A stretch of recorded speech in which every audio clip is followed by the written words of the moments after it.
ഇവിടെ ഒരു ബൾബിനെ ബാറ്ററിയുമായി കണക്ട് ചെയ്തിട്ടുണ്ട്. ശേഷം സ്വിച്ച് ക്ലോസ് ചെയ്യുമ്പോൾ ബൾബ് ഗ്ലോ ചെയ്യുകയും സ്വിച്ച് ഓപ്പൺ ആക്കുമ്പോൾ ബൾബ് ഗ്ലോ ചെയ്യാതിരിക്കുകയും ചെയ്യുന്നു. എന്നാൽ ഒരു മെറ്റലിന് ചുറ്റും ചുറ്റപ്പെട്ട കോയിലിനെ ഈ ബൾബുമായി സീരീസിൽ കണക്ട് ചെയ്തതിന് ശേഷം സ്വിച്ച് ക്ലോസ് ചെയ്തപ്പോൾ ബൾബ് പ്രകാശിക്കാൻ കുറച്ച് സമയമെടുക്കുന്നതായിട്ട് നമുക്ക് കാണാം.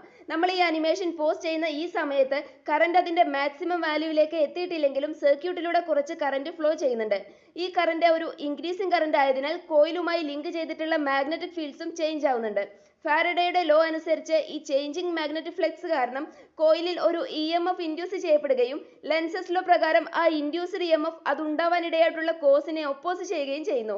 ഇങ്ങനെ മാക്സിമം വാല്യൂവിലേക്ക് ഇൻക്രീസ് ചെയ്യുന്ന നമ്മുടെ കറന്റിന് കോയിൽ ഒരു ഒപ്പോസിഷൻ നൽകുന്നു. ഇത്തരത്തിൽ രൂപപ്പെടുന്ന ഒപ്പോസിംഗ് EMF കറന്റിനെ പുഷ് ചെയ്യാനുള്ള അവൈലബിൾ വോൾട്ടേജ് കുറക്കുകയും ഇത് കറന്റ് ഇൻക്രീസ് ചെയ്യുന്ന റേറ്റ് സ്ലോ ആക്കാൻ കാരണമാക്കുന്നു. എന്നാൽ കറന്റ് ഡിക്രീസ് ചെയ്യുകയാണെങ്കിൽ ഇൻഡ്യൂസ്ഡ് EMF കറന്റിനെ ഇൻക്രീസ് ചെയ്യിക്കുകയാണ് ചെയ്യുന്നത്. ഇത്തരത്തിൽ ചേഞ്ചിങ് കറന്റിനെ ഒപ്പോസ് ചെയ്യാനുള്ള എബിലിറ്റിയെ ഇൻഡക്റ്റൻസ് എന്ന് വിളിക്കുന്നു. അതിനാൽ കോയിലിനെ ഇൻഡക്ടർ എന്ന് വിളിക്കുന്നു. ഇവിടെ ചേഞ്ചിങ് കറന്റും ഒപ്പോസിംഗ് EMF ഇൻഡ്യൂസ് ചെയ്യപ്പെടുന്നതും സെയിം കോയിലിലായതിനാൽ ഇതിനെ സെൽഫ് ഇൻഡക്റ്റൻസ് എന്ന് വിളിക്കുന്നു. കൂടിയ ഇൻഡക്റ്റൻസ് എന്നതുകൊണ്ട് സൂചിപ്പിക്കുന്നത് കൂടിയ ability to resist changes in current എന്നാണ്. ഇത്തരത്തിൽ കറന്റിനുണ്ടാവുന്ന ചേഞ്ചിനെ ഒപ്പോസ് ചെയ്യുന്ന ഈ പ്രവൃത്തി ഇനേർഷ്യയോട് സമാനമായതിനാൽ ഇൻഡക്റ്റൻസിനെ ഇലക്ട്രിക്കൽ ഇനേർഷ്യ എന്ന് വിളിക്കുന്നു. ഫാരഡേയുടെ ലോ അനുസരിച്ച് ഇൻഡ്യൂസ്ഡ് EMFഉം ഫ്ലക്സ് ചേഞ്ചും തമ്മിലുള്ള റിലേഷൻ ഇങ്ങനെയാണ് വരുന്നത്. ഇവിടുത്തെ ഫ്ലക്സ് ചേഞ്ചിന് കാരണം കറന്റിലുള്ള ചേഞ്ച് ആയതിനാൽ ഇക്വേഷനെ നമുക്ക് ഇങ്ങനെ എഴുതാൻ സാധിക്കും. ഇവിടെ L എന്നുള്ളത് ഒരു കോൺസ്റ്റന്റ് ആണ്. ഈ L സെൽഫ് ഇൻഡക്റ്റൻസിനെയാണ് റെപ്രസെന്റ് ചെയ്യുന്നത്.